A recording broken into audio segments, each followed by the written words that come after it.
Bonjour à tous et bonjour à tout le groupe Astronomie et Astrophotographie. Je vous propose de découvrir un logiciel qui s'appelle Space Engine et qui permet de voyager à travers le système solaire et bien plus encore à travers tout l'univers.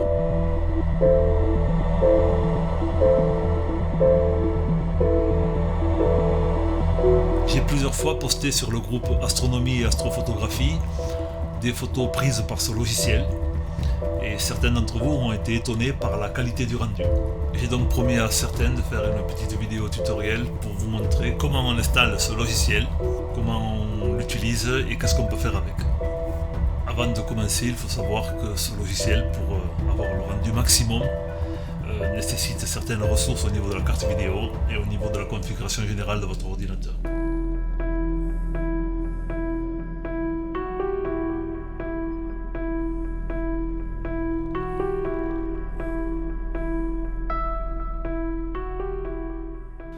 Alors on va commencer par le début, c'est-à-dire l'installation. Donc c'est un logiciel qui est vendu sur la plateforme Steam. Pour ceux qui ne connaissent pas Steam, c'est une plateforme qui vend des jeux vidéo. C'est d'ailleurs considéré comme un jeu vidéo contemplatif. Voilà, ça c'est pour la petite histoire. Donc il y a plusieurs possibilités pour installer le jeu à partir de cette plateforme. Celle que je vous propose, c'est pour moi la plus simple et celle qui vous évitera de multiples manipulations.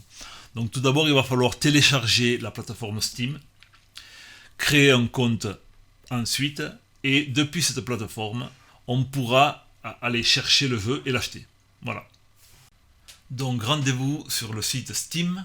Je vais taper Steam sur Google. Voilà. C'est le premier lien. Je clique et j'arrive donc sur le site Steam pour télécharger la plateforme.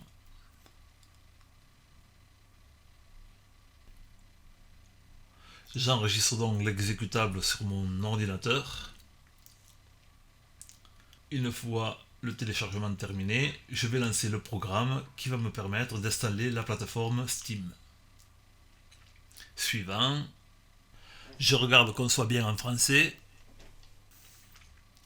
Je laisse le chemin par défaut pour le répertoire d'installation. Et voilà, j'ai installé Steam sur mon ordinateur. Donc avant d'accéder à la plateforme Steam, il va falloir que je crée un compte. Donc je clique sur créer un compte, je crée mon compte, je saisis mon adresse email, je confirme mon adresse mail, je montre que je ne suis pas un robot, je valide les conditions et j'ai plus de 16 ans. Voilà, je n'ai plus qu'à vérifier mes mails pour valider mon compte. Donc maintenant, il est temps de se loguer sur Steam avec mon compte. Voilà, je me connecte. Et là, je vais rechercher le jeu Space Engine. Donc je clique dans le champ de recherche en haut à droite. Donc après avoir saisi Space Engine, j'arrive à la page où je vais pouvoir acheter le jeu. Alors, moi j'ai déjà acheté le jeu et je l'ai déjà installé, donc je n'ai pas le bouton ajouter au panier. Mais vous le trouverez et vous pourrez donc continuer l'achat. Alors, un des grands avantages de Steam, c'est de centraliser tout ce qui concerne le jeu que vous venez d'acheter. À savoir son actualité, sa communauté, les contenus téléchargeables, les add-ons, les plugins, etc., etc. En ce qui concerne Space Engine, vous avez la possibilité, une fois le jeu installé, de venir télécharger gratuitement des contenus qui vont améliorer le jeu. Donc vous avez la possibilité d'acquérir un grand nombre d'objets du système solaire en version haute résolution, voilà, version HD. Pour ma part, je vous conseille de télécharger tous ces contenus, car explorer le système solaire en haute définition, c'est quand même plus agréable visuellement. Alors vous avez sans doute remarqué qu'il y a un contenu téléchargeable qui est payant, c'est la version Pro de Space Engine qui apporte de nombreuses fonctionnalités au niveau des prises de vue.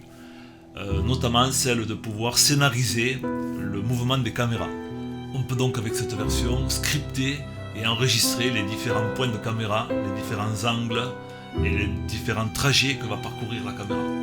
Dans la version classique, tout ceci se fait manuellement. Alors je vais vous présenter encore quelques fonctionnalités de Steam. Pour cela, rendez-vous dans Bibliothèque pour retrouver le jeu que je viens d'installer. Et là, je sélectionne Space Engine pour accéder à la page du vœu. Sur cette page, il y a un menu en haut avec plusieurs onglets. Alors le premier onglet, page d'accueil, c'est la page par défaut. Ensuite, il y a HUD de la communauté.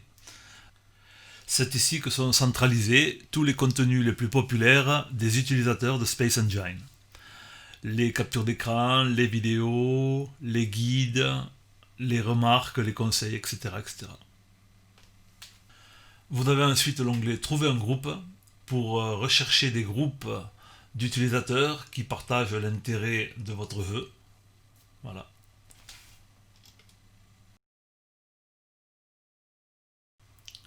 Vous avez aussi l'onglet Discussion qui permet de pouvoir parler à toute la communauté Space Engine, de retrouver des anciens messages, des anciennes discussions et de pouvoir les lire et les consulter. Vous avez aussi l'onglet Guide qui ouvre une page où sont consignées toutes les aides, tous les tutoriels concernant Space Engine. Et enfin, l'onglet qui est pour moi le plus important, l'onglet Workshop, voilà, où vous trouverez toute une série d'objets, d'add-ons, de mods. Alors pour les non-gamers, un mod c'est une modification du jeu, à ajouter donc au logiciel. Il y a plusieurs possibilités de parcourir le workshop. Vous avez ici un menu parcourir, donc je peux sélectionner par exemple objet, et s'affiche tous les objets que je peux intégrer dans mon jeu. J'ai un système de filtre qui permet soit de filtrer par popularité, soit par date de dépôt. Enfin, je dispose d'un système de tags où je peux choisir par catégorie d'objets. Ici, je sélectionne planète. Voilà, et ne s'affiche que les objets relatifs aux planètes. Parmi tous les objets possibles, j'ai donc tous les objets célestes, mais aussi toute une série de vaisseaux que je peux intégrer à Space Engine. Par exemple, tapons en haut ici dans le champ de recherche ISS. Voilà, donc je vais pouvoir intégrer la Station Spatiale Internationale dans mon logiciel Space Engine. Pour cela, il suffit de sélectionner l'objet désiré, voilà, ici ISS, et de cliquer sur s'abonner. Le contenu sera téléchargé et intégré automatiquement à votre jeu. Un autre exemple, je vais taper dans le champ de recherche Mars et donc accéder à tous les objets concernant Mars. Vous reconnaissez la version terraformée de Mars que j'ai postée sur le groupe Astronomie et Astrophotographie et que j'ai déjà téléchargé. Ici, je vais faire une nouvelle recherche avec le mot-clé Trappiste et donc tomber sur tout ce qui concerne le système Trappiste 1. Alors avec en particulier l'exoplanète Trappiste 1e qui a été modélisé par un utilisateur. Voilà, nous allons donc lancer Space Engine. Le programme charge toutes les textures, tous les contenus, etc. etc. Et nous arrivons dans l'interface du jeu. La première chose à faire, c'est passer dans les réglages, sélectionner affichage et passer en mode plein écran car le mode fenêtré est le mode par défaut du jeu. Je choisis résolution personnalisée et là j'adapte la résolution à mon écran et à ma carte vidéo. Alors pour ma part j'ai un écran 4K, donc je choisis la résolution adaptée. Ensuite, nous allons nous rendre dans Planétarium. Et là je clique sur continuer. La première chose que je vois, c'est notre bonne vieille Terre, et je peux tourner autour en maintenant le clic droit, comme je fais actuellement. En maintenant le clic gauche, je change l'angle de la caméra et je positionne la Terre où je veux sur l'écran. En maintenant les deux clics, je me rapproche et je m'éloigne de la Terre. En tapant sur F3, j'accède au menu de recherche, je tape Jupiter par exemple, je clique sur Rejoindre, et me voilà arrivé à Jupiter. De la même manière, en maintenant le clic droit, je tourne autour de l'objet. Et là, en bas, je repère Io. Ici. Je vais cliquer dessus, et 2 fois la touche G. Me voilà arrivé à proximité d'Io. Idem pour se rendre sur le système Trappiste 1, donc F3, recherche Trappiste 1, puis rejoindre. Et me voilà face à l'étoile du système Trappiste 1. En tapant sur F2, j'accède à toutes les planètes qui tournent autour de cette étoile. Je recherche Trappiste 1e, je clique en haut à droite sur la petite flèche, Et me voilà arrivé devant Trappist 1E.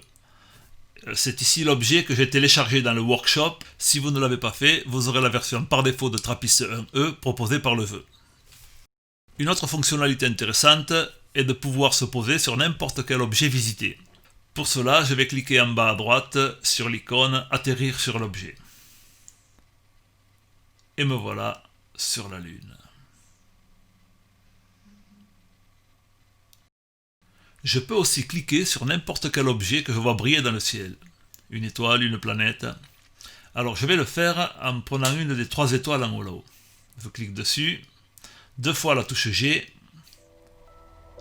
et me voilà arrivé à cette étoile. F2 pour voir les planètes qui tournent autour de cette étoile, et je peux en visiter une par exemple, celle-là.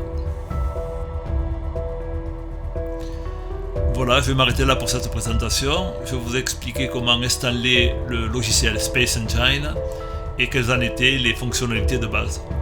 Pour avoir une maîtrise plus poussée de ce fabuleux outil d'exploration spatiale, je vous invite à vous rendre dans la partie tutoriel, à les exécuter un après l'autre, et vous aurez ainsi une connaissance de toutes les fonctions avancées qui vous permettront un voyage à travers notre univers inoubliable.